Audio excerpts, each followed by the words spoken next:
giving a voice to the voiceless. We share the stories behind our freedoms and the ultimate sacrifice of those who protect us all. This is Patriots Inside The Wire.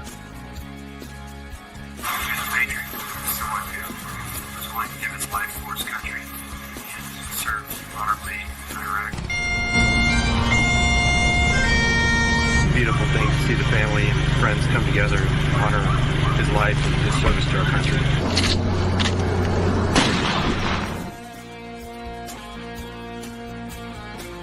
Great to see you guys out here. This is awesome, really. Welcome to the Patriots Inside The Wire broadcast, hosted by Gold Star mom, Tracy Two-Step. Hey, how is it going out there tonight on Wednesday Warriors with Patriots Inside the Wire and Miss Lori here from the Tree of Valor? Thank you for joining us tonight, Lori. We hope that you're all doing well out there.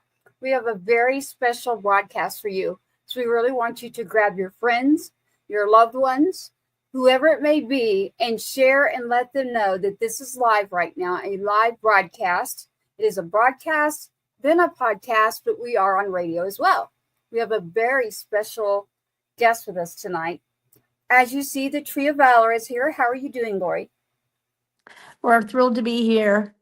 Super thrilled to have our guest. Do And what? I said we're thrilled to have our guest Okay, here, yeah, Robert Beckham. yeah. So he is excited to tell his story, and we have his tree here, which he'll explain that. He'll explain that as we go. Well, it sounds good to me. It's very nice to meet you, sir. So Thank you, ma'am. like to introduce yourself. I do have a poster up there. I don't know if you can see that, but it says "We Were Soldiers," and it shows a helicopter and it shows Mel Gibson's face. Well, the situation is that I was a helicopter door gunner in the place called the Ia Drang Valley. That's Ia Drang, D-R-A-N-G. And I was Bruce Crandall's door gunner. And the story I have tonight to tell is that basically the movie We Were Soldiers with Mel Gibson is primarily about the infantry. But there's another part that's not been told, and it's really not in the movie that much, but it's the part about helicopters.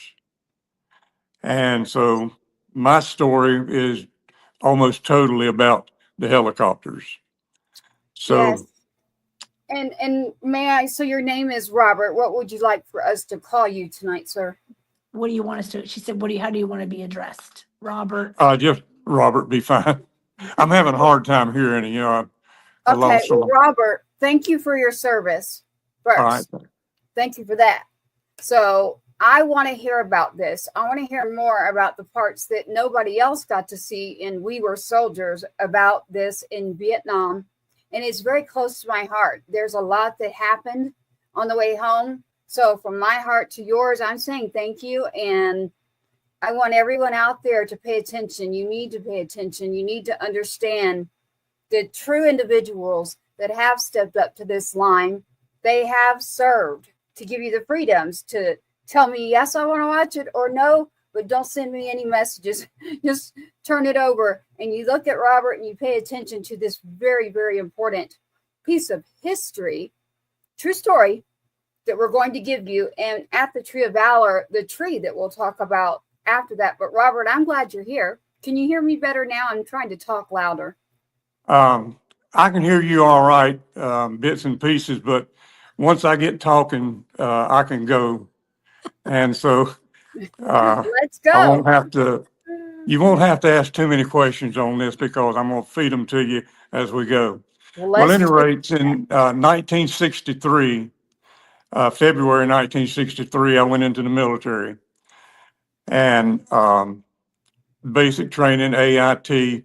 Then I went to Korea and spent 13 months in Korea and come back home and took a 30-day leave and got back, to Fort Benning, Georgia. And I went airborne and I broke my ankle in airborne training. And so I didn't get to ship out with the rest of the guys when they all shipped out, but I was still at the same place but they had changed it because they had sent the 1st Cavalry Division patches from Korea, I think, to Fort Benning, Georgia. And before long, had a 1st Cavalry Division patch on my shoulder. And the next thing I knew, I was on my way to Vietnam.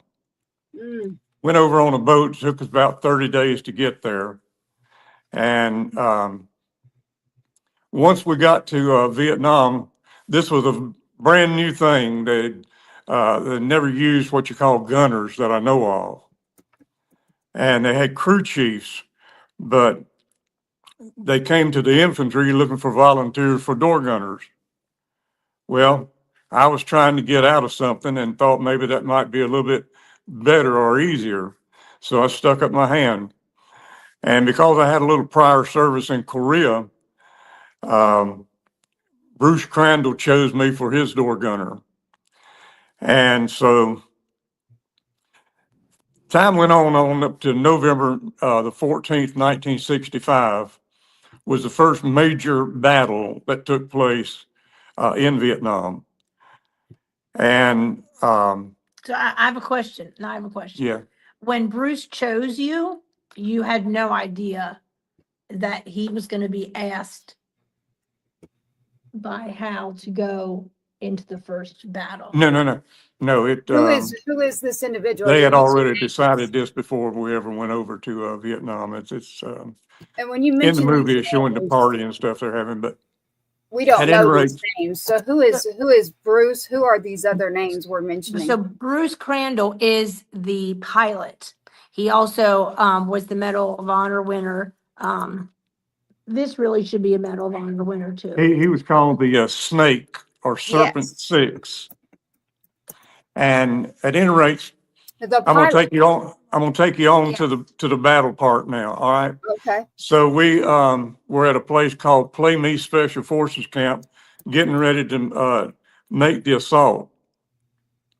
Well, we made one lift in, which was fine. There was no return fire at all. Made 2 lifts in, and there was no fire at all. And 3 and 4, but on the 5th lift, I heard something like grease popping in a pan if you're frying fish or something. Mhm. And they said there was fire in the LZ, but it was friendly fire. Well, I started seeing things passing in front of my face, which I found out later was bullets. But I felt something hit me on the hand, and I thought it might have been a bug that had flew in and hit me. But I looked down and I seen blood. And then I heard something like a bullwhip snap. A little RTO was sitting beside of me, and he fell over on me with his helmet laying to the side. And I noticed that right under his right eye at the cheekbone, he had been hit, but he was gone. That's all. I don't think he ever felt a thing. But we got the guys off on the ground, and we took off for another load. But in the meantime, Hal called off all flights into the LZ because of heavy fire. Well, they had found a prisoner. Well, they got a prisoner, really. And he said there was 4,000 North Vietnamese regulars on that hill or mountain. It's called the Phu Chon Mountain. But we had flew recon on a little mountain on the left side before we ever flew recon on the right or the big hill. And so there was approximately 2,000 on the little hill, or the little mountain rather, and around 1,700 that we got hit with. We only had about 240 some men on the ground at that time. We got hit with over 1,700. Well, we got 2 medevacs to follow us in and to take out the wounded. Well, they started getting fired, and so they aborted and didn't take out anybody. So our mission then was not only to supply the ammunition and the medical supplies and stuff like that, but we had to do the getting the wounded from the battlefield. Well, Um, in fact, I would have to unload the helicopter with ammunition. Then I'd leave the helicopter and run out in the battlefield. Now, this is all documented also, and get the wounded and bring them back to the helicopter. Some, if they wasn't over 200 pounds, I could throw them over my shoulder at that time. Others, I had to drag by the heels. Others, that been hitting the legs or something and could walk on one leg, you'd give them ambulatory service, to get them back to the helicopter. Well, this went on for about 6 hours. And you were shot also during, Yeah. you were also still bleeding While yourself. being Yeah. shot. Yes. And as far as the emergency supply, Hal asked for a volunteer to go back in to bring emergency supplies in. So Crandall volunteered, and another pilot named Ed Freeman, who was also the Medal of Honor winner, he volunteered, and his entire crew and Crandall's entire crew. So for the next 6 hours that I'm sure of, we shuttled the ammunition and medical supplies and taking out the wounded, because really with 1,700 of the North Vietnamese regulars coming down on you with only 240 some men there, it didn't take about 15 minutes for the initial ammunition to be gone. So we had to get them ammunition and medical supplies. So really, this is coming from the heart as best I can describe it.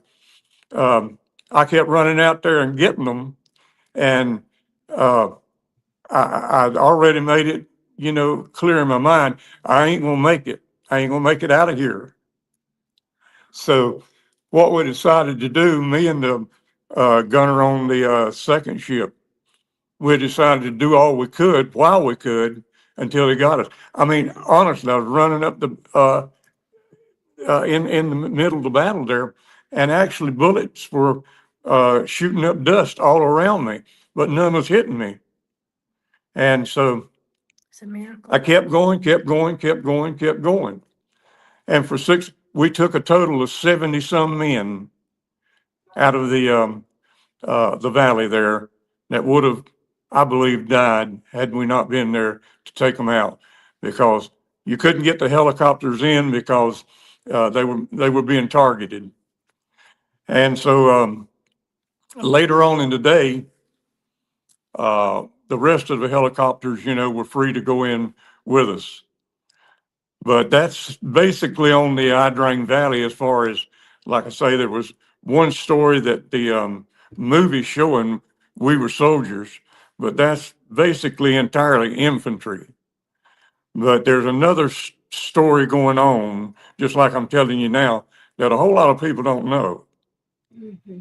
And if they've watched the movie, they know what went on there with the infantry.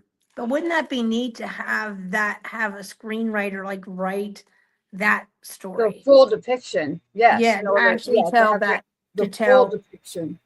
Mhm. So, Not so to show my Robert, age, but as Paul Harvey would say. Well, anyways, later on. So we've got the helicopters, and they did focus on that in the movie. We Were Soldiers, and Mel Gibson is in that movie. His character, Snake. No. Yeah, character. No, that's One that's said yes, He's one the said character, no. all right. No, One said yes, Gibson one said is- no. He was the best pilot there was it was called the 229th Assault Helicopter Battalion. He was the best pilot that I'd seen my whole year over there. But that I mean, And isn't that Mel was Gibson. Mel Gibson in the No, movie. Is that no. what you're talking? Okay. No, that was Hal. Hal Okay. was Mel Gibson, but Okay. Yeah. Crandall was Crandall is Snake. Well, you see me, Yes. if you watch the movie We Were Soldiers, you see Crandall. Crandall out there at your ball field when Hal, there the bag says, looks up and said, "I think you're out." And so that's Bruce Crandall there. And then it also had Ed Freeman, called Too Tall. In other words, he was too tall to be a pilot, but Yeah. somehow or another he snuck in there somehow or another. And but he was absolutely fantastic pilot. I mean, he could turn the thing around on a dime and give you 9-cent change. Serious. I don't understand how he even fit in there.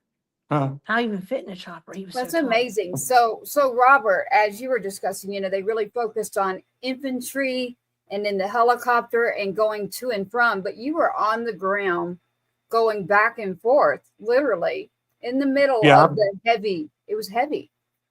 I'm leaving some documentation here. I've got 4 affidavits, one with 2 from 2 colonels signed off on it, 1 major and 1 staff sergeant and 1 Medal of Honor winner. And it's telling what I did as eyewitness. As a matter of fact, they even notarized them. So It makes such a great. I'm still waiting, to hear something, and I probably won't last that long, but it takes a long time. That's why we want to make sure we get the true story out there. And so with you being out there, literally, everybody knows, I say we were soldiers, and I bet you 9 out of 10 people knew what I was talking about. But 9 out of that 10 would not have known the full story unless we have you. And so we have you to tell us, wait a minute, there's a lot more that went on there rather than just the movie. I'm fixing to give you another one here. Okay. About, it was getting late at night, but anyhow, we took Joe Galloway. That was the news correspondent. We took Joe Galloway. He wanted to go into the valley and they told him, if you're that crazy, get on. And so we took him into the valley, but we spotted going in from the small mountain. I don't know what they were burning, but anyhow, they had fires burning, that they were carrying that they could see going through the jungle. And it was just thousands. And so where they were going, they were headed over to the Fuchan Mountain where the battle was actually taking place. And there's several different names, like it was called the Ia Drang Valley or LV X-ray. Well, that night about 8:30, we took them, Joe Galloway in, and we came back into our play coup for the night because we couldn't do anything else of a night. And I was outside my tent just smoking a cigarette, really. And I was thinking about the guys out there in the valley. And a fellow named Colson came up and said, Beckham, we're needing the headquarters. So I didn't know what, so I went up there, and there was a pilot. He was a captain at that time. Of course, he retired a colonel. He says, Beckham, you're my crew chief. I said, okay, yeah. Now, what does that mean? But Hal had just called in from the valley that he needed emergency medical supplies and ammunition like now, the way he put it. And so this was a night flight. It was around 11 o'clock, somewhere in that area, that we took off, and we had to turn off all lights. It was black. You hold your hand in front of your face and you couldn't even see your hand, but we could not have any lights at all. So you flew like that? And so we went in, and I mean, I was terrified. Couldn't see nothing. You knew there was trees there and all kind of ways to crash, but the pilots, I mean, there's just no way to praise them enough, for the skill they had. But they got them in there, and we got the ammunition and the medical supplies to them and shuttled out the wounded again. And so I think most of the battles took place that way, that from there on out. But these are the ones that stands out in my mind because there was nothing that dynamic that had taken place. Of course, there's another part that should be in the movie. It's still called the Ia Drang Valley, but they took Hal Moore out and all the 1st of the 7th, which made the initial assault. And another colonel came in and brought the 2nd of the 7th in, and he messed up royal. He about got everybody in the 2nd and 7th there killed. So they were wanting to make a movie on that because it was worse than the original battle, but they couldn't find a hero. Just like Hal Moore, everything that Hal did, what decision he made was absolutely the only thing that could be done. He did it perfect, and he got us out of there. Well, anyway, that's about the bottom line on my story. I mean, I could go on all night with different things, like there's different soldiers that might be able to give you more information. But I think I was with the first helicopter on every assault, the first one of the 229th anyway. So it was a scary thing being the first one in. But then you found out, that the scary part was at the end, because the guys at the end couldn't fire. I had an M60 machine gun firing 620 rounds per minute. And as I was going in on the initial attack, I was just making figure eights with that thing, like felt like I had a wall in front of me.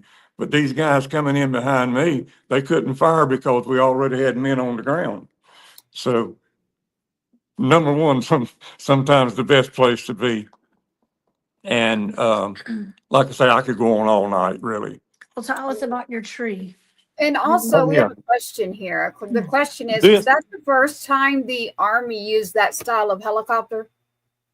Well, it was a UH-1D. I don't know how many different types there were, but that's what we flew. But it's the first time that there was that type of assault was made with, where you had door gunners. And so your MOS, Robert, your actual MOS in rank is what as you were serving? Can you repeat that? What was your title, your MOS? Your MOS and your rank? We didn't have one. That's the whole thing about it. You see, I've got I believe it's up here. Door gunner. Yeah, I got a set of wings up here. It's got a G in the middle. Well, those are not authorized, but they're accepted because the door gunners that they got from the infantry, I went over with 8th Company, 2nd Battalion, 7th Cavalry. But I was there about a week when they asked for door gunners. And anyhow, we couldn't wear the regular aviation wings. So Bruce Crandall went to Saigon and at some store, I don't know where he got them made, but he had these made special. Oh, wow. And for 60 some years, they've been accepted, but never authorized, by the military. But these are the original wings with a G in the middle.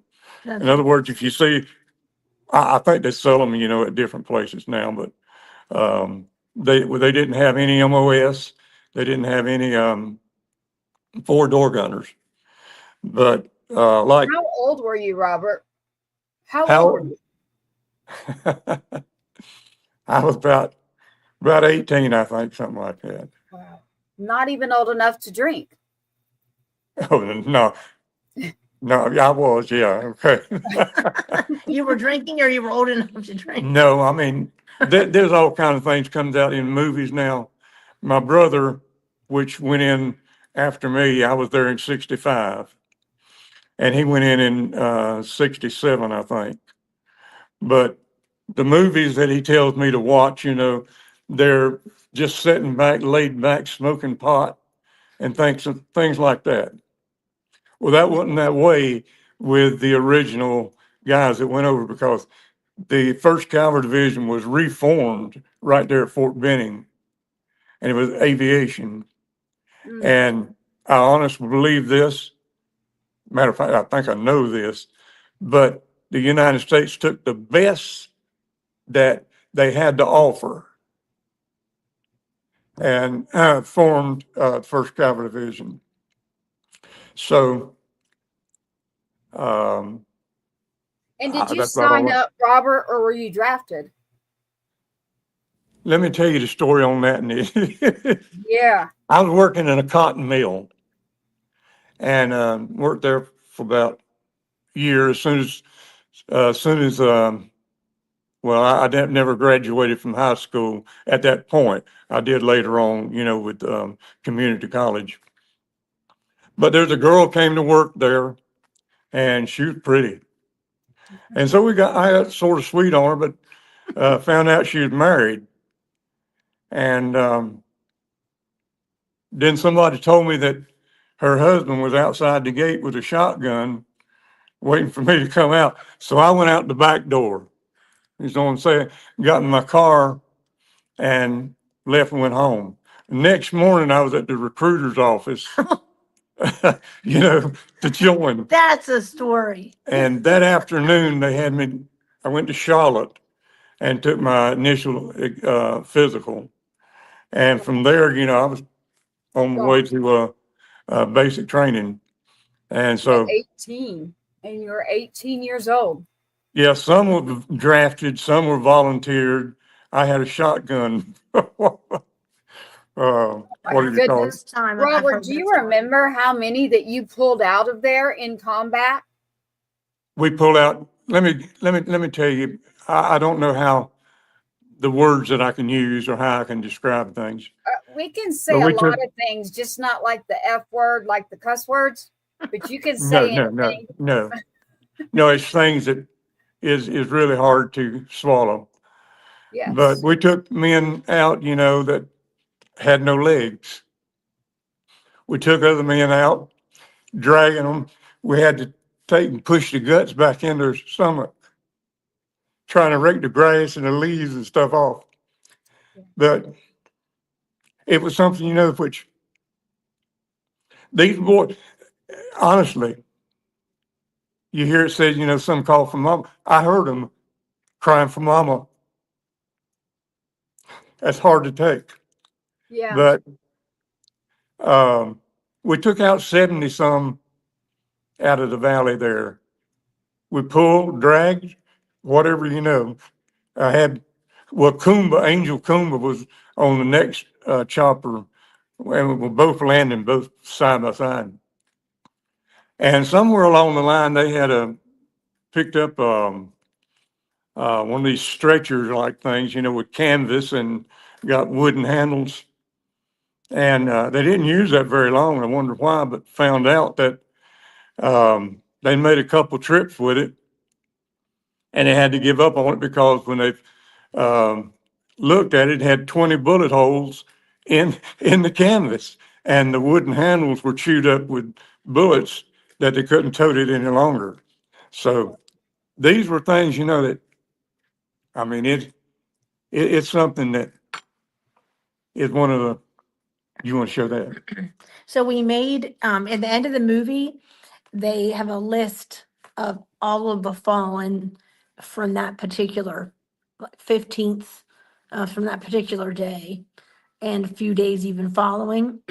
So we found almost everyone's picture, and we made them into the mementos. And we're not done with them yet, but obviously they're going to be on their own tree.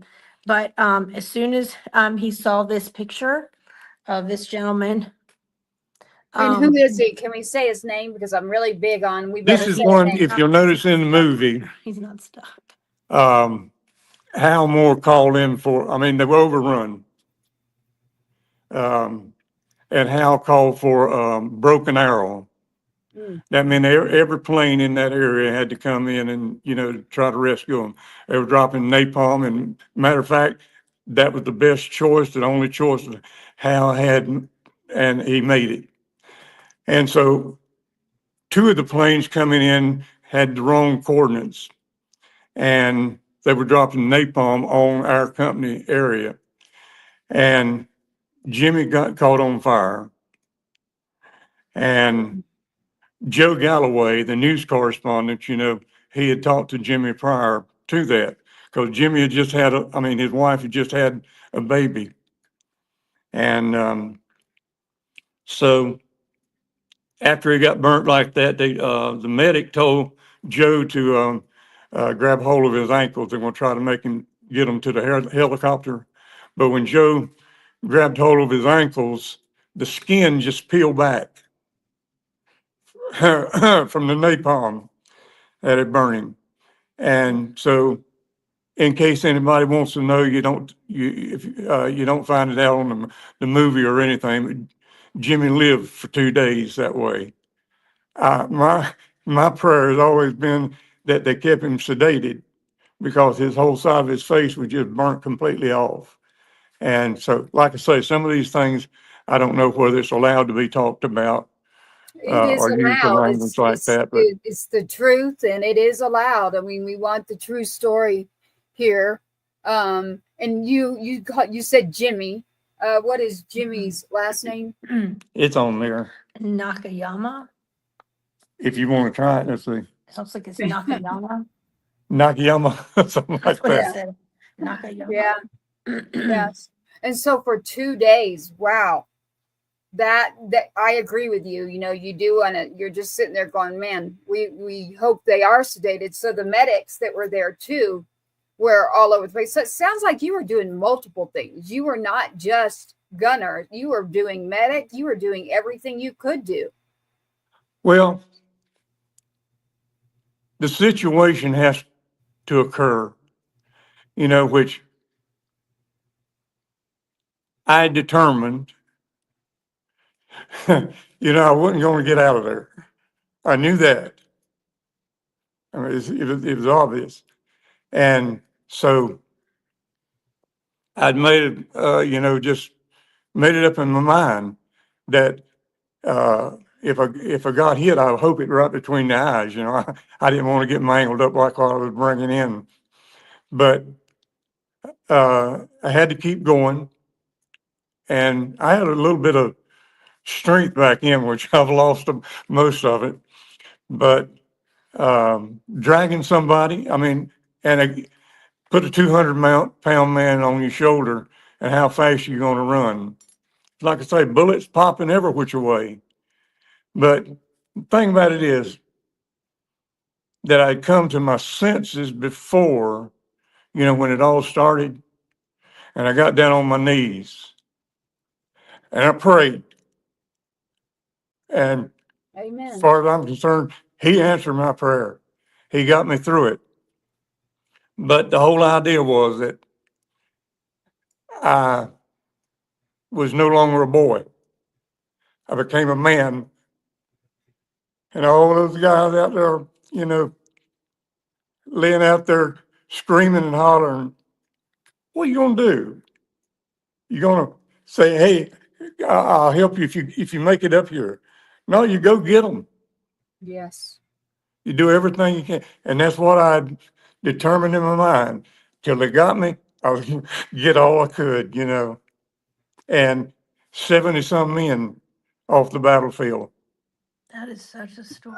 And Robert, you said this a couple of times that you made up your mind that you were not going to come back, but you did. So how that was are you in my feeling mind. now? The Lord had. Yeah, The how are Lord's you got a doing? mind You as well. know, you get back and you've lived this, and do you still, with that transition and having lived that, you know, one of my biggest issues is, you know, I have my family line too from the Vietnam War era that they were not properly treated, that came home, and when they came home, there was not the proper welcoming that they should have been given. Did you happen to experience anything like that too? I was eat up with PTSD, put it this way, but it didn't matter to me what anybody said. Smart. I was crazy, put it that way. And I'm serious. I was crazy when I come home. I mean, we stopped in at California, and Lawrenceville, Arabia was making its first debut. And so I wanted to go in, but I had khaki uniform on, and they stopped me there. They wouldn't give me a ticket because everybody was wearing tuxedos and women were wearing evening gowns. But anyhow, one fellow said, you know, we need to call somebody. Well, they called, and they said that the military uniform was acceptable anywhere under any condition. Well, I went in, had to go up in the balcony because it was full. And I got there on the rail of the balcony, and I looked down and I hollered down at any of you, I can't even use the initials on that, want to fight. And I found out everybody in there wanted to fight. So they got Yeah. me ushered out, but that's how crazy it was. I was looking for somebody to kill me because I missed it. And so that was my main thought. I just didn't want to be here any longer. What And it was takes, it? Yeah, I you can don't, feel literally. I can feel you right now, literally in my heart. Literally, I can know, feel I it. can feel his soul. Yeah. Yeah, I you can don't feel get it. over that though. No, So you don't get I over do it. want to, I do want to talk about this, Tracy, because we discussed this before, that I know this is a sore subject, but it's a subject regardless that needs talked about. Yeah, That it's of the not sore. It's true. that the veterans that take their life right now, Vietnam veterans are on the rise. And you and I discussed Yeah. one of you losing a friend recently, like within the last few years. He Well, went through so much, and he, you take, like I was telling you a while ago, after Hal Moore got on the plane going out, they sent another colonel in. Well, he was over the second A company, well, not A company, but the whole battalion. The 2nd Battalion, 7th Cavalry. Well, those are the ones that I went over with. And when I went as a door gunner, I felt a guilt too, because I trained in Korea, guerrilla warfare school, ranger school, and all these things. And I knew what to do on certain situations that the little fella is a Puerto Rican named Quelan, took my place as squad leader. And they got hit from the front and the back and both sides, and they tried to get behind trees and fight back. It was the wrong thing to do. You had to determine in a split second where the least amount of fire was coming in and charge that area. You couldn't just sit there. Well, they sat there. And when we finally picked him up, I don't know what I'm allowed to say on this either, but only found pieces of skull and head where they had chopped him up with a machete. But there, by the grace of God, was me. That would have been my job. Oh, And I yes. felt guilty. I think about him every day. Mm. Not a day goes by. Of a morning, I wake up, that's on my mind. I go to bed at night, that's on my mind. All those faces I can see. A lot of the guys we didn't bring in because they were dead already, but if they were moving at all, we grabbed them and pulled them best we could. Me and a fellow named Thomas Danningberg, which was his crew chief, he did the same thing. I don't know. He got a letter from his wife saying she had met somebody else, and wanted a divorce before this battle took place. So I don't know what was on his mind. Then he got another letter about a week later saying his mama had died.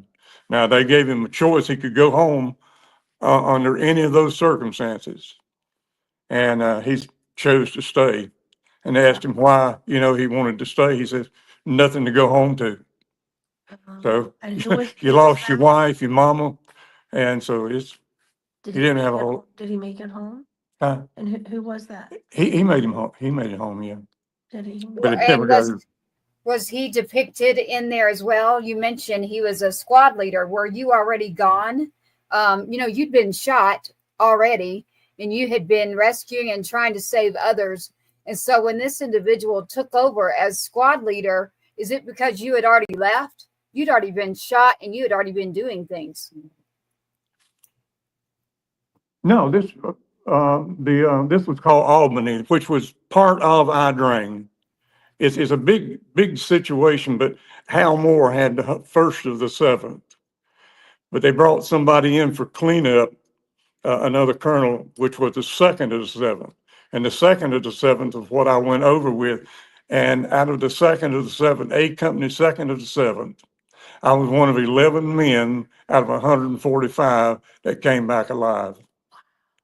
And why I came back? Because I wasn't there.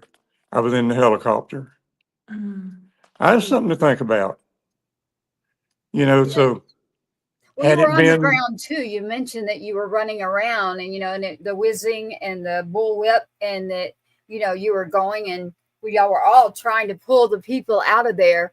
I can't even imagine what it is to have even lived through that.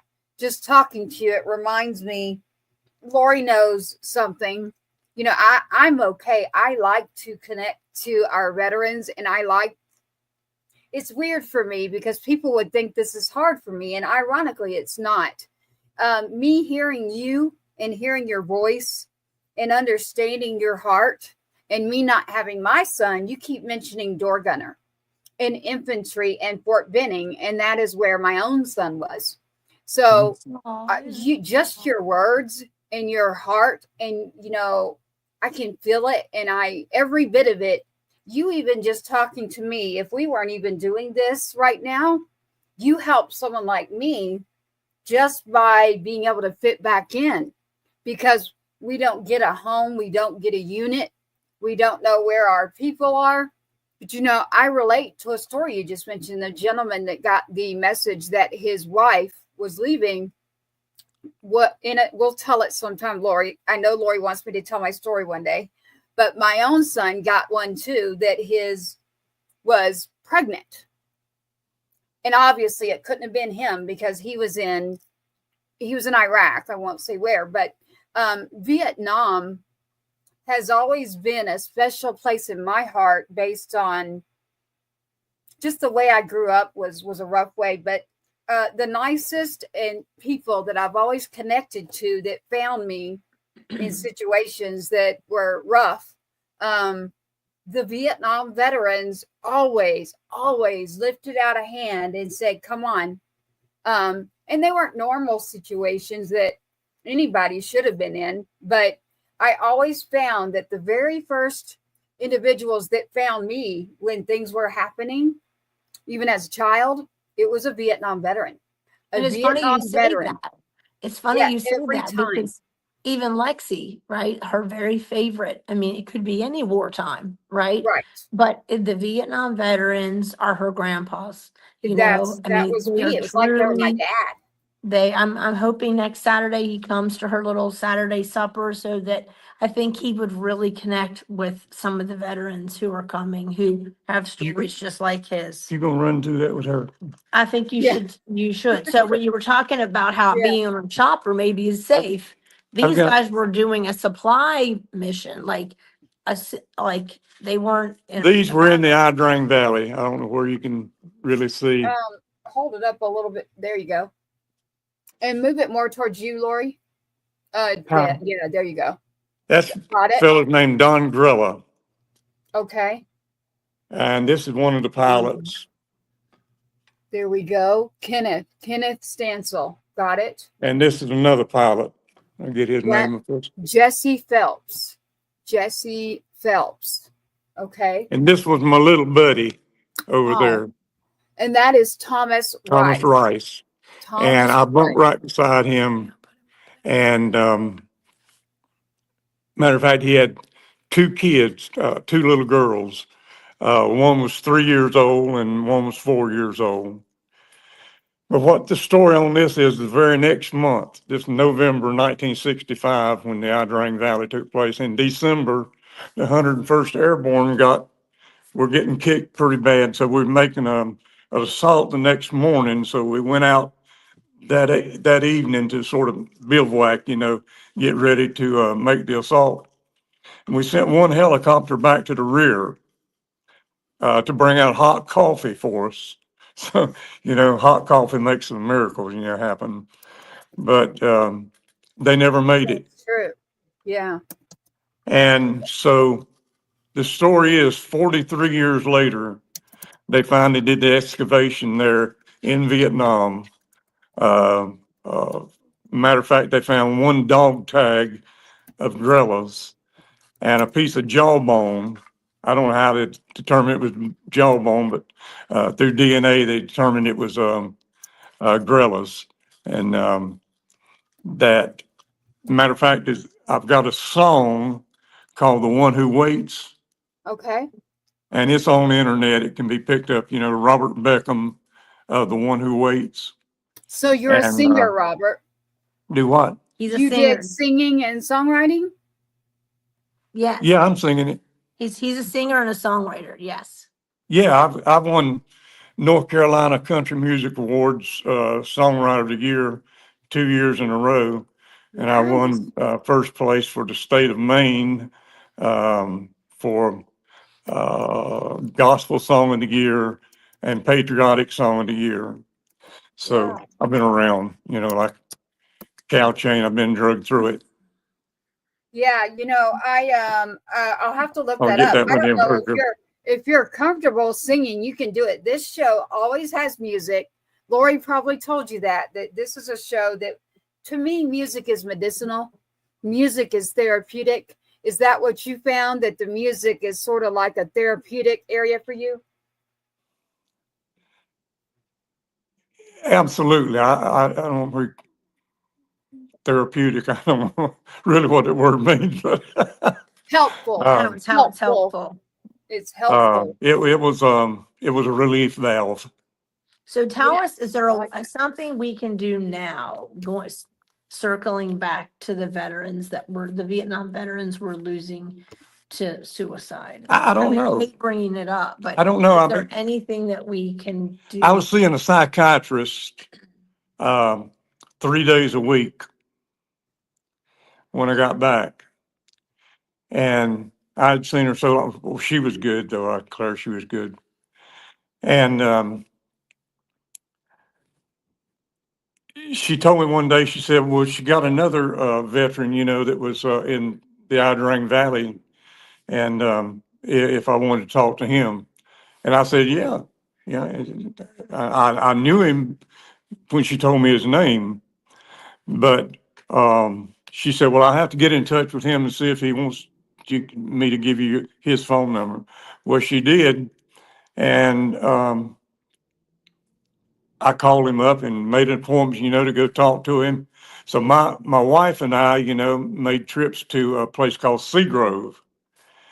And well, matter of fact, I've got this big thing with wagon wheels on it, you know, and a swing in the middle, and 2 horseshoes put together up there making a B.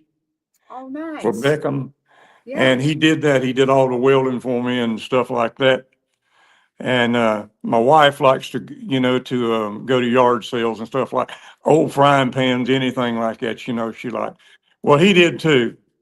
And so every time we go down there, he'd always have something that he picked up the yard sale for.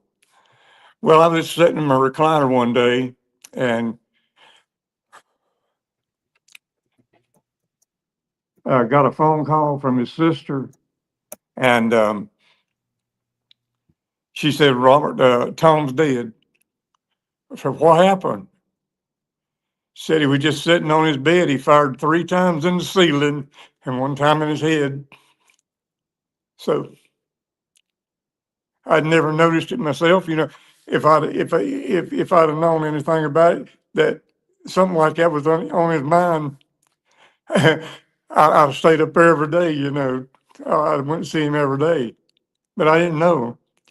And so most of the suicides out there now, you know, nobody's expecting it. They don't tell nobody. Mm-mm. They don't share it with nobody. There's nobody really to share it with. Mm-mm. So No, Robert, so I can, it's interesting, the things that you're bringing up. I'm not pushing it on me, but I want you to know that I understand some, because my little brother, strong as he could be, right now my words don't even come out good, because big, strong guy, fun, nice, happy guy, did same thing. same thing. And so even to this moment that we're talking, I'm like, I don't have an answer, but if I had even thought that that was going to happen, I would have ran there too. So I understand what you're saying when it comes to things, saying I would have gone there, to the house. I would have done something, but I've had to come to, I guess, grips with that. He didn't want me to know. He must not have wanted me to be worried, I guess. But so Tom, so I just give my heart up to everybody out there, and I try to encourage them to please hang in there. Please call 988 if you or someone you know is in need and you need help. I'm encourage you, and I want to ask you to please do that. It is awful to lose someone, and then the family that's left behind to be left with that too. It is. I lose my words. Let me say something here. I think I Good. said something wrong a while ago because I said there's nobody to talk to. There is.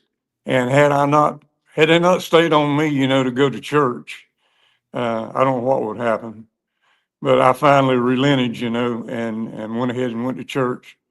And it didn't take long, before Lord started working on me. And he's real. Mm-hmm. I don't care what anybody says. He is real, and he'll do what he says. And had it not been for the Lord, I wouldn't be here sitting here talking to you today, because Many I times. just did not want to be here. And Yeah. if that's the same thing that's on most of your, and I don't know for sure, but if that's the same thing that's on most of your Vietnam veterans' mind, I just don't want to be here. And they need help, but the only help that's going to come, no psychiatrist can help. Nobody except the Lord, and he can make a way. He did for me. Yes. I'm glad. I am so glad. Did you decide, how long were you in? Did you decide to stay in? Did you discharge, or did you re-up? How long were you in? Well, I went in February 63, and I got out in February 68. I re-enlisted and went airborne, went to Benning, is where it all started. And I, well, got ready to get out. It was my time to go, and the, I believe the captain was in charge. He called me into the office, said, Beckham, you make a heck of a soldier. He said, we've got your paperwork here ready. We're going to make you E6, staff sergeant, I guess, but, or some kind of sergeant. But anyhow, we want you to re-enlist. But they had messed up because they'd already sent down orders for me for Alaska. And so if I'd re-enlisted, I'd been shipped to Alaska. And I couldn't stand cold weather, so, but no. He said, you make a heck of a soldier, you've been a good soldier and all. I said, well, I don't want to be a soldier. He said, what do you want to be? I said, I want to be a civilian. Yeah. And so I got out, I was planning on you because I was unusually treated, military, because I made rank automatic, just right off the bat. When I come back from Korea, well, my platoon sergeant over there, I mean, he could take off his shirt and it looked like somebody had taken, in their hands and just did like this, where he got hit with a machine gun. And he had a slice down it all the way down his neck, where a Jap had jumped in foxhole and hit him with the bayonet. But he still killed him as far as that goes. But everybody respected him. But when I got to Korea, he started treating me like I was his son. And I felt that, but he also had a nice pair of boots he used on my behind end also, if I didn't do right. But he was going home, and I still had about a month left there. But he came to my bunk, sat down on the side of my bunk, and the man was actually crying. He wrote a 3-page letter to my mama and talking about all the stuff he went through, and he had, I think, the CIB, that's with the rifle in the middle and the reef around it, but he had 2 stars, in that reef, and that was 2 major battles that he had been in, so he had been through it. And but he told Mama, he says, about all the things he had done, but he said if he ever had to go back in to battle again, he said he wouldn't, want anybody beside him than Robert Beckham. So, I don't know what she did with the letter. I haven't seen it. Oh, But wow. I have a question that was being asked. So your buddy there, Rice, your buddy over there, what happened with Rice? well, they crashed. Well, they crashed and they were shot down, but they crashed and it burned. Put it that way. What's Okay. crazy though is that it was 43 years and everything, like, well, not everything, but part of the wreckage was there. It's just striking to me that all that time went by that they were never clearly they literally found the person who shot the plane down. Everybody that went out, So tried why to search I don't for that understand why we plane, didn't look for him for that before helicopter, but nobody ever found it. It was years later. See, we had a little problem with getting back into Vietnam. Oh. Matter of fact, there was after the battle, the North Vietnamese had absolutely no human being was allowed back into the valley. Now, what they said because ghosts walk there. Wow. So probably did, so. They probably did. But somehow or another, they got it worked out where they could go back. They did a couple of documentaries there. Matter of fact, I was invited to go, but I didn't want to go, didn't want to. And so the whole idea, and I lose track sometimes of where I'm at, what I'm talking about.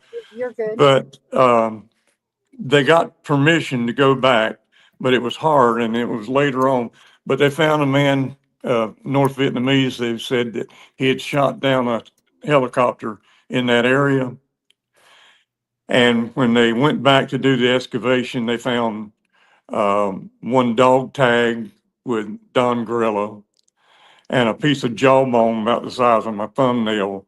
And they said it was, his DNA, because his sister went back to Hawaii to pick up the casket with a piece of bone about the size of my jawbone, my thumb in the casket. And his mother had already so passed, unfortunately. the funeral was so big, they had 3 motorcycle clubs. And so they couldn't get all the people in the church, so they had to use the school gymnasium. And the first sound, I'm told, that they heard in the school was taps, da da da da da, da. And my song, "The One Who Waits." The One Who Waits, your song. I was wondering about that. So The One Who Waits, you're not comfortable singing that, are you? Literally? I wish he would. It's so beautiful. He was practicing on our piano in here. It's got all kind of minor chords in there, and I can't. It goes one way one time and another way another time. So I'd have to practice on it a little bit. But yeah, she just had me do you trying have to play any it. song that you can sing a piece of that you like? Would you like to sing something else? Tonight? No, absolutely not. I have enough songs on internet. They're gospel songs, but they're beautiful songs. I wrote them all. Okay. Do you want to sing that song without playing the music? I don't know where I can or not. Yeah, I got. If you want, I'm not forcing you, but if you'd like to, it's a beautiful song. Okay, if I can get in the right key, I've done lost puberty, so I have to find the right key now. Oh, the one who waits stays up late, counts the days he's been away, crying tears, gaining years upon the face of the one who waits. She's a soldier in a way, much more than I can say. To smile and still go on, but feel so all alone. She'll hang her head and pray and push bad thoughts away, like an actress in a play. The one who waits, sleepless nights, tear-stained pillows, memory of yesterday. She knows full well might take a miracle, but until then, she'll have to wait. She can understand this war or what they're fighting for. And so she walks the floor behind her bedroom door. She'll find a quiet place, and there she'll pray for grace and ask the Lord for faith, the one who waits. Sleepless nights, tear-stained pillows, memory of yesterday. She knows full well might take a miracle, but until then, she'll have to wait. Got a little frog in my throat, I got rid of the frog, but he left a lily pad in there. Isn't that beautiful? And that is, It's actually very beautiful. I was just mesmerized, literally listening. We got several messages literally saying that is beautiful. I spent all kind of money getting professionalism on the music. Mm-hmm. So it's absolutely accurate. It's better than Nashville as far as that goes. As far as the music, Yes. it is beautiful. Yes. wow. No, we love it. Here on this show, or just with me personally, Lori knows my secret too. So my secret is exactly what you just did. It is the music, whatever is just it's healing for me, even if I had never ever told anybody. Writing my songs, whatever the subject may be.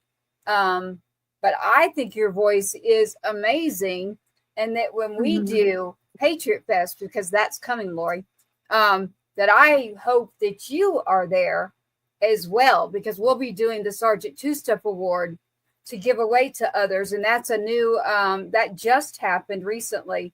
And so your voice and your everything that you're all about, your soul, your heart, everything, you're getting me tonight. I'm looking at your hat and I see the blue I see the blue rifle there. Yeah, Yeah. And you've got combat infantry, Mister. That's the infantry. Yeah, it's behind, it's on my wall over here. So I keep staring at you, and I'm looking, and I see a couple things there that are taking me back. You've mentioned Fort Benning. You've mentioned where you started. I don't know, Lori. Did you know that before you got me on here that this was actually Adam's story too? No, I don't think I remembered that Adam. Yeah. So I didn't get to tell him. So when she was watching the Oh. movie, Yeah. when they got to the part of the movie where Hal's wife was going to all the houses, I didn't forget that she was a Gold Star mom, but I didn't think about, unfortunately, rudely, that how that would impact her when she saw Hal's wife continue to collect those and have to deliver them to all the homes of the wives. When Tracy got to that part of the movie, she was like, that was it. That broke I her. did not stop the movie. I've seen the whole movie, but Did you watch? You skipped Yes. that. My wife was there in Fort Benning also. Matter of fact, there was not most of them, but a lot of the guys that, had informed their parents, that they were going to Vietnam. So their parents came down, and had about all the motels booked and hotels booked. But my wife, she stayed about 2 or 3 days, before we left.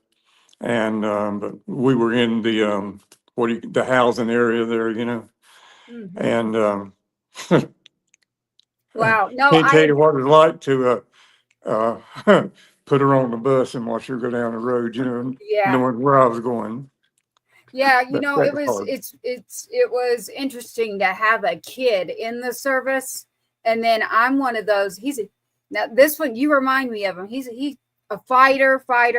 He'd knock you out in a second, so he didn't even think it was fight. So he was built for it. And like your story about just go, you got to go, and you got to be smart about where you're going to go and when you go there.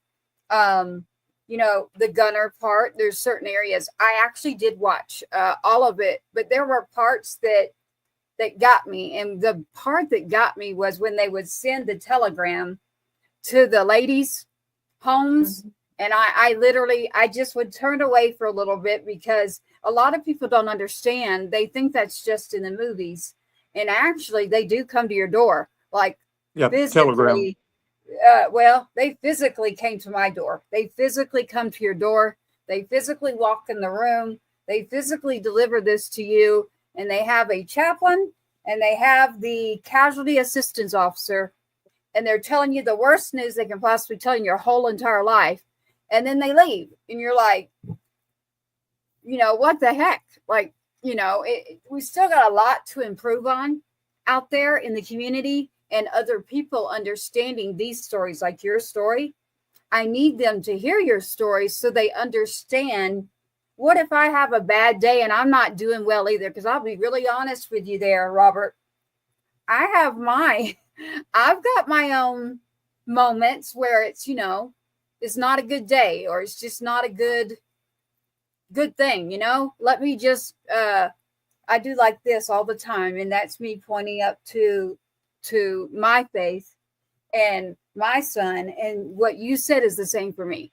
The reason I'm okay is because I know where he is, and I know that he's literally watching over and going, see, that's what I mean, that's a fighter. He's literally saying, Robert there, I'd go with Robert any day.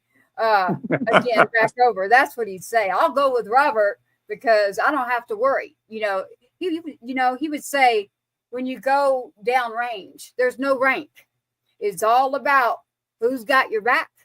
Did you see that too, Robert? Is that what you think? That's it. Yeah. Yeah. So we all had one another's back. Yeah, I remember him saying that. He was like, nope, no rank. I don't care, Mom. There's a couple of them. It's out the window. That's why Hal would say he was like, put his foot down first. And be the first one. He did. And the last. Matter of fact, he was on our chopper. His foot hit the ground first. And it was the last one. Yeah. like Who he told was? them there at the parade field. How? How? He says, I can't guarantee I'll bring you all home. But he said, this I swear by Almighty God, I can't talk him, but I'll leave no man behind. So I Yes. did want to show He you, lived by Tracy, that. the pictures that we made Okay. so far. So again, we're on with Robert Beckham. Robert Beckham from the Vietnam War era.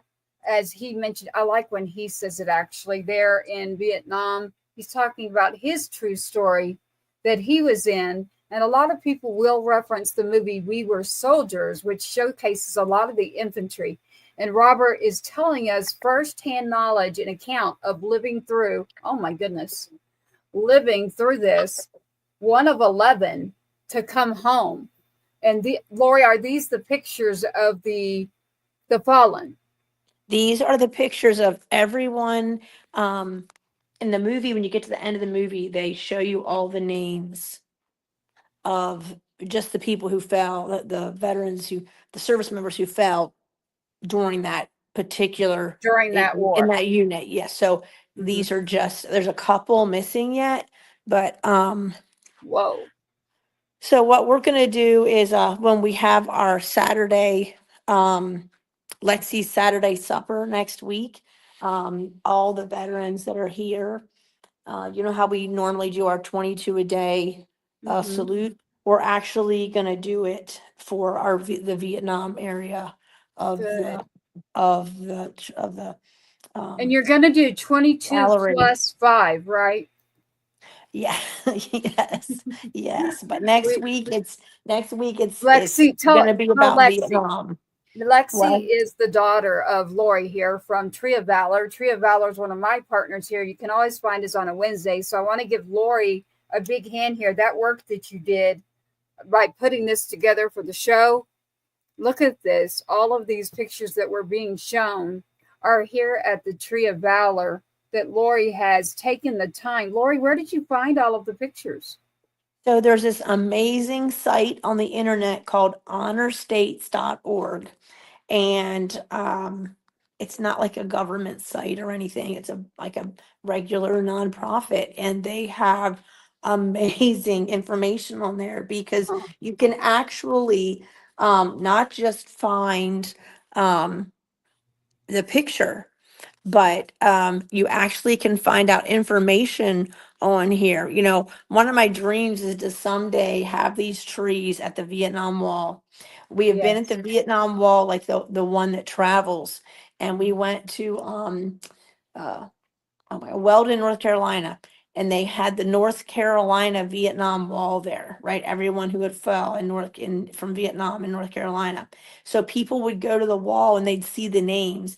Then they would walk over to my trees, and I had them all separated by counties, like the county we were in, and every county that touched that county. So thinking that's the guests that would be there. So they would go and they would see the name on the wall. Then they could walk over to the trees and see. So this actually has on the back of here, it actually tells you, Scott was telling me last night, make sure you leave that on there. It actually tells you where on the wall you can find Oh, them. wow. Okay. What was the name of the site again? Shout out to Honor States, Honor honorstates.org. States with an S? Yep, honorstates.org. Honorstates.org. Okay, we'll have to get in touch with them for everything that you and I are trying to do. Well, we're going to do. I mean, it literally tells you what, notable awards they have. Anything, private citizens are the ones submitting this information. So there's some people that are unfortunately missing, but you can submit people. Like my grandpa's not grandpa, one of my uncles isn't listed there. So now I can send his information to them so that I wonder if people, mine is. Okay. So yeah, we'll have to check that. Yeah, that's Look it true. up. Oh, And we have some messages here. Did you see Okay. one of them, Lori? Look, I want you didn't. to I see- can't see them with what. Lexi was smiling during the song. Oh, Lexi could hear your smiling. song. It sounded really good by Christopher. Valerie Ward is saying, yes, yes, sing. We've got amen, amen. Amen. So Amen. amen. Yes, amen to everybody loves the music parts that we get to do. We have a lot going on here on Wednesday. Robert, I just feel your soul. So, Lori, you can give my number at any time. We don't I have will to give do it. a show. I'd love to connect. I don't know what it is, Lori. There is something about connecting a family, like a mom, or Mhm. to a veteran, and it helps both. It's like, oh goodness, we've got a unit, we got a home again. Do you know what I mean? It's almost like Yes. me connecting to you. You're a Blue Star mom. You know, you give me that sense of, okay, I can still be in it, and I still belong. And I'm not just Mhm. speaking for me, I'm speaking for what I know to be for a lot of families that just don't know where we go. Well, he actually shared with me a story today. I'm going to walk her out here to see this. We're going to walk you outside real quick before we end. We just made and it circles back to what you're saying. We tried to change the window in the gallery. And this window, as sometimes I change it, and as I'll know ahead of time what I'm doing. Other times it's like this big prompting. So I was out there and I decided to do it. Really, I need Robert to sing his song out here. This window is about the caregivers, right? The ones who wait, right? So this is Yeah. these are all military spouses, Oh, wow. right? But if you look at the window from back here, now the trees don't actually look this yellow. I don't know why they do, but this is actually, if I don't know if you can see it well because of this cord, but there's a whole story here from the Life magazine Oh, yes. about the wives who were actually waiting. And Yeah. Robert said to me, he said, "Well, where are the pictures on the trees?" And I said, "It's because they didn't know. Yeah. They didn't know if they were killed in action. They didn't know if they were missing. You're just waiting." Yeah. Right. So there is Right. also a missing man table. But Mhm. this is how we found Robert, Oh, because he wow. saw this. Shout out to the newspaper called the Southerner from here in North Carolina. We do a monthly article, and that's how he found us. Oh, wow. I like that. And I like We the had name. this picture. It's why every time I do a show with you, I always at some point say, "We see you," Yes, we because do. We see yeah, you. that's We all want about. to. We want Yeah. to. Yes, definitely. I love it. So for the So Vietnam veterans, it says on there, "To the ones fighting wars of a different kind at home, but doing it alone, we see you." Reminds you also of the women there in the movie We Were Soldiers. Hmm. Yeah. So this window's for them. Yeah. Always. Even, the missing man table. yeah, wouldn't it be something if we could actually get Mel Gibson to come understand what we're trying to do here with Tree of Valor, Patriots Inside the Wire, and the festivals, and to have these on display literally, more than just on our show. So maybe someone will see this and see Robert's story, and He then needs we, to write a new film. He needs to do another story. His story yes, is amazing. yeah, his story, the true story of the rest of the story, not just on the helicopters, but that is a movie in itself. That I do have someone. So Christopher Martini, there's a couple of people that you could actually pitch that to. So this actual program, I could send him a message and say, there's more to that. Check out. Really, I mean, it's an important story that needs to be told. Mm-hmm. Just like you don't leave any man behind on the battlefield, you don't leave the stories behind. I mean, you can't tell every story. I get that, but I mean, this is a big chunk of an important part of the story that, even, when you're talking about, you know, extortion 1-7, right? There was a movie about that. Because those people who were in those choppers who are out, making sure no one's left behind, those are stories all into themselves. They really Yeah, are. it really is. Are y'all walking back in now? Yeah. Yeah. Okay. I was going to, I had brought it up a couple times, but I was making sure that everyone saw the picture I pulled up of Robert, literally. I pulled that up earlier. That is Robert's picture while he was serving. We actually just put him on a Purple Heart tree. Him and his daughter did that. Oh, wow. Together today? Yeah, they just did it. They just did it today. They just Oh, wow. up here on the Purple Heart. These are our purple and gold trees, and we just Oh, put them up. Yeah. there he is. Yeah. Yep. I love the picture. It's got the cigarette in it.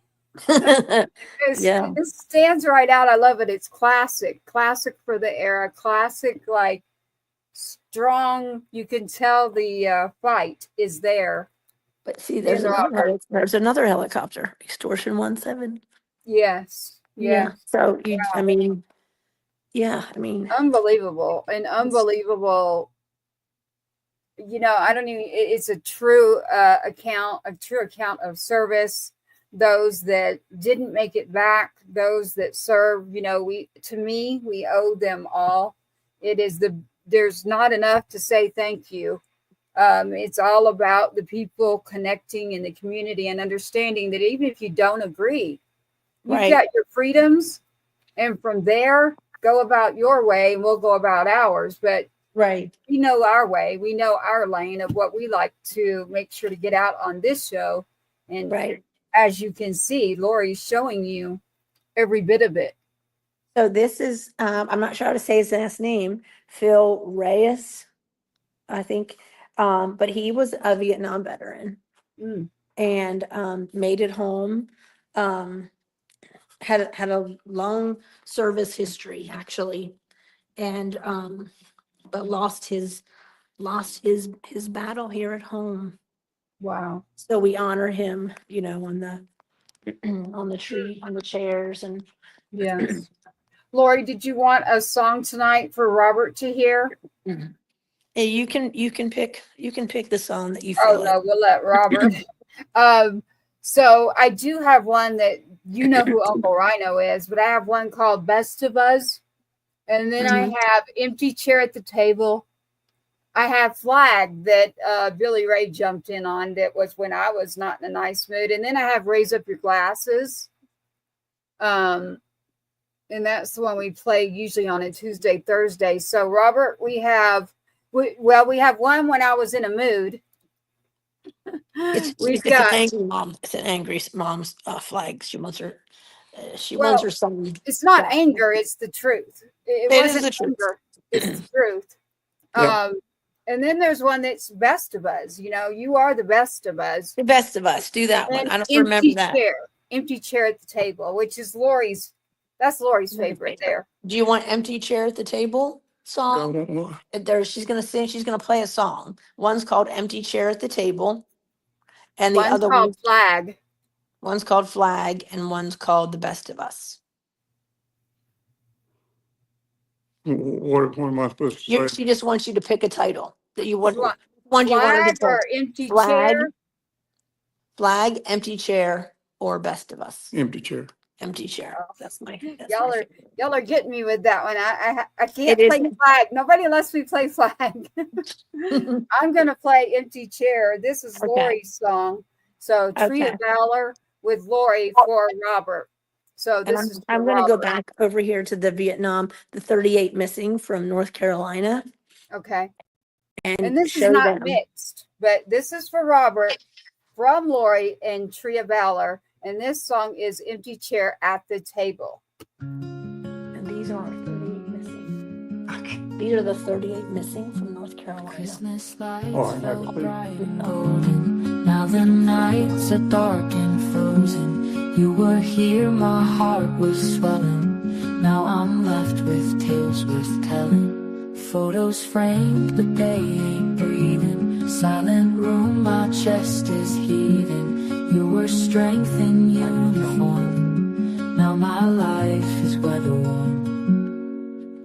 Empty chair at the table where you used to be. Echoes of your laughter haunt this memory.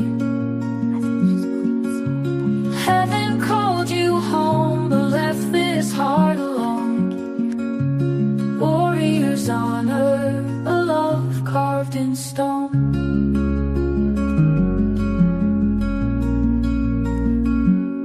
Messages left unwritten for the hero that I'm missing. You were here, my pride would blossom. Now my tears, they fall unbidden. Friends ask how I've been holding, hands clasped tight as I am folding. You were courage from afar, now my guiding northern star. Empty chair at the table where you used to be. Echoes of your laughter haunt this memory. Heaven called you home, but left this heart alone. Warriors honor a love carved in stone.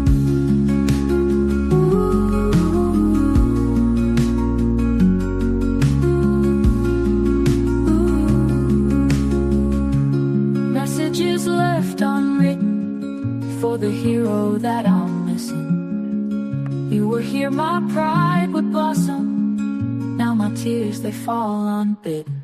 Friends ask how I've been holding, hands clasped tight as I am folding. You were courage from afar, now my guiding northern star. Empty chair at the table where you used to be. Echoes of your laughter haunt this memory. Heaven called you home, but left this heart alone. Warriors honor a love carved in stone.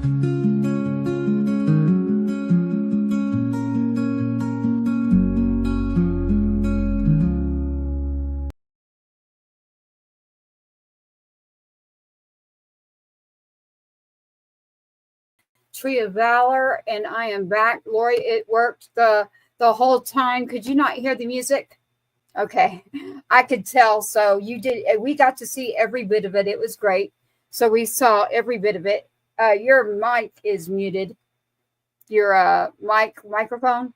Oh, sorry. Yeah. Yeah. I Right. couldn't, I don't know why I couldn't hear it. When I'm on my If phone, you I have your can't. if it's muted, you won't be able to hear it. No, I just did that.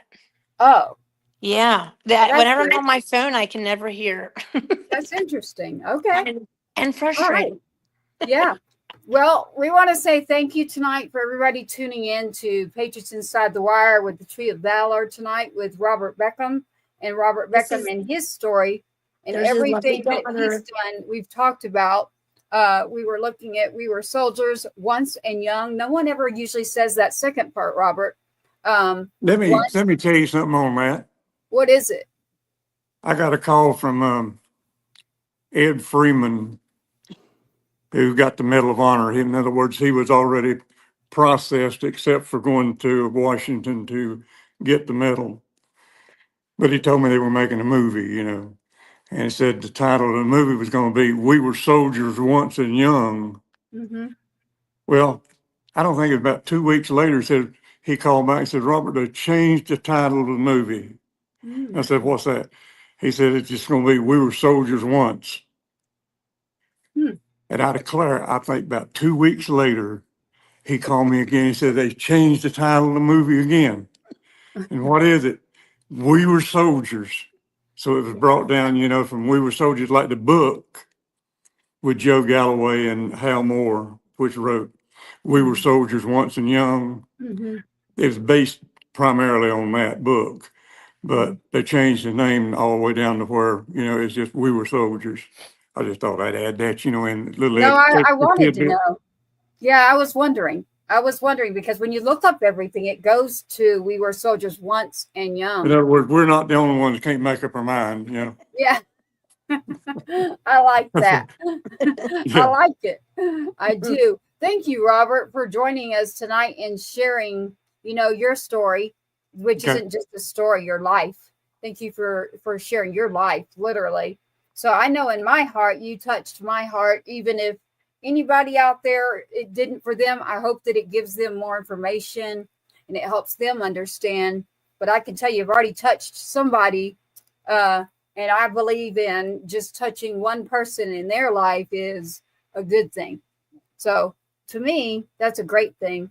And I want to say thank you again for your service. Thank you for sharing with us tonight. Thank you for joining. Was there anything else you'd like to tell us before we leave out? If I can help somebody, you know, got to figure out how sometimes. I mean, we can't put ourselves in another person's shoes. You got to walk it yourself, you know, to see what they're going through. But And nothing for nothing. I know I'm not a veteran, right? But it means a lot when someone calls you and says that it matters, that your efforts amen. That's right. are helpful. And it did mean you did help somebody. I don't like You got people two saying, already. I say, I don't like people telling me, you know, I understand, because you don't understand. No. And I You don't. had to be there. You had to feel it. You had to experience it. Mm-hmm. You talk No, to I don't somebody like that, understand a at fellow all. veteran, you know, who was there, went through Right. it. And that's You why can this is relate. important. That's why this is important. And I wanted it to be told so that somebody who really was there and somebody who really could tell people the truth. So, because I don't, we know that for sure.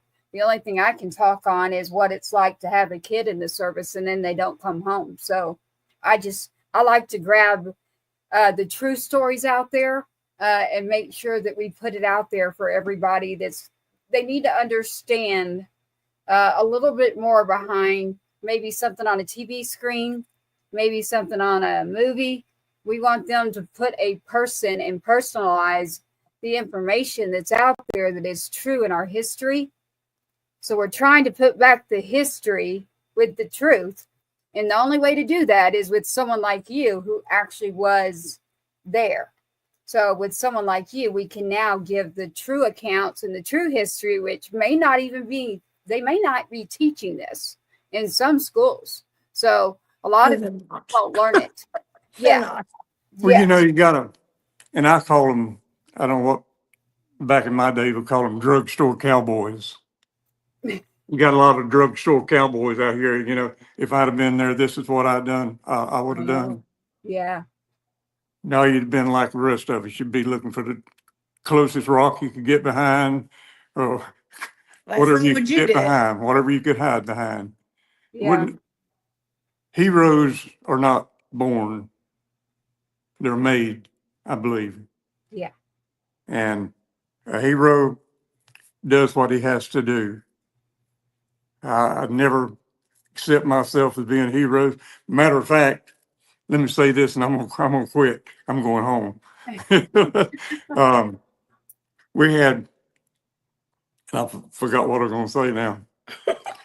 We were talking about heroes, and you said you're not going to equate to that. No. Anyhow, it left my mind. I like the drugstore cowboy part. Now you're going to have me writing a song about the drugstore cowboy. Yeah. Yeah. Well, that would be a good song. That song. Yeah, she'll be writing a song that next week. Well, I different names for different ones, you know. And like I was saying, you know, that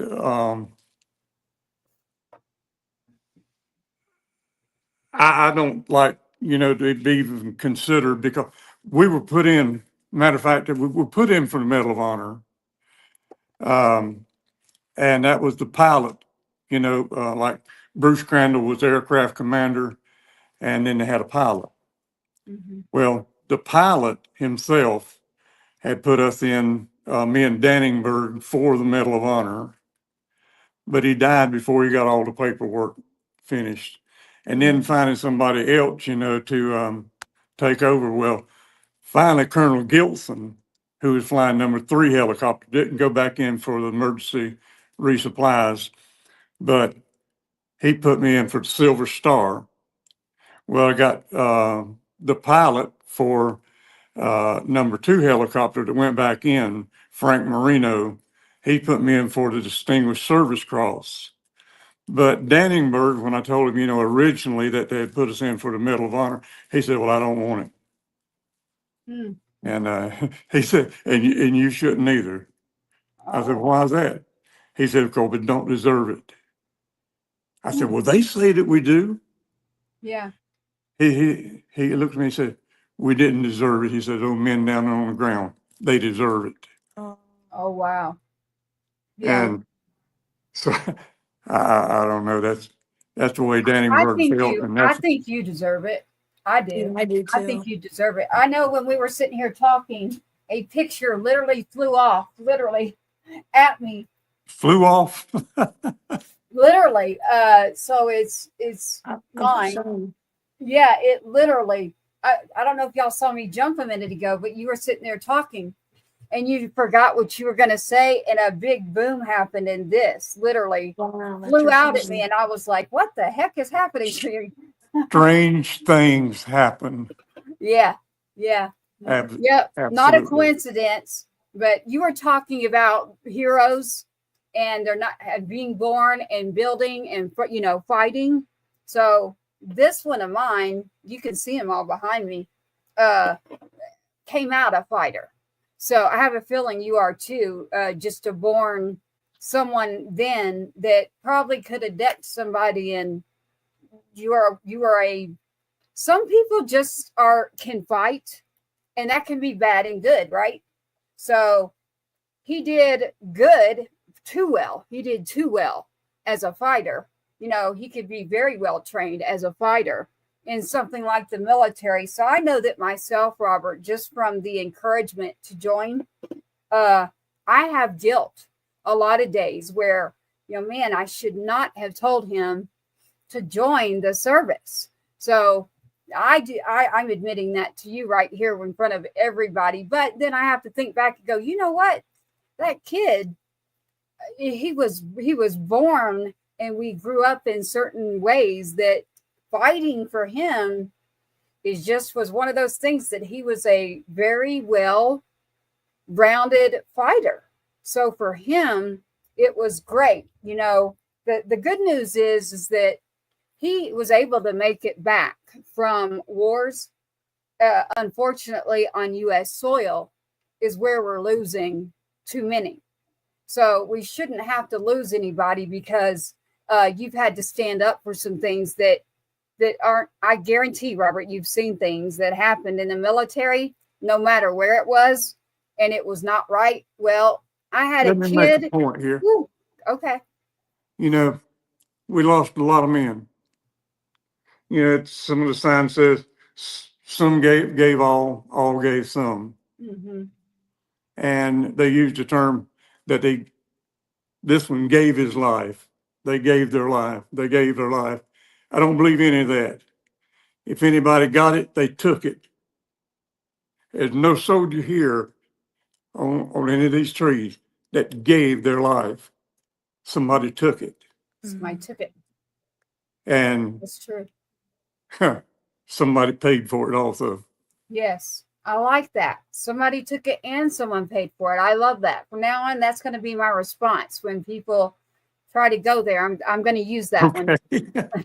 I'm taking that one.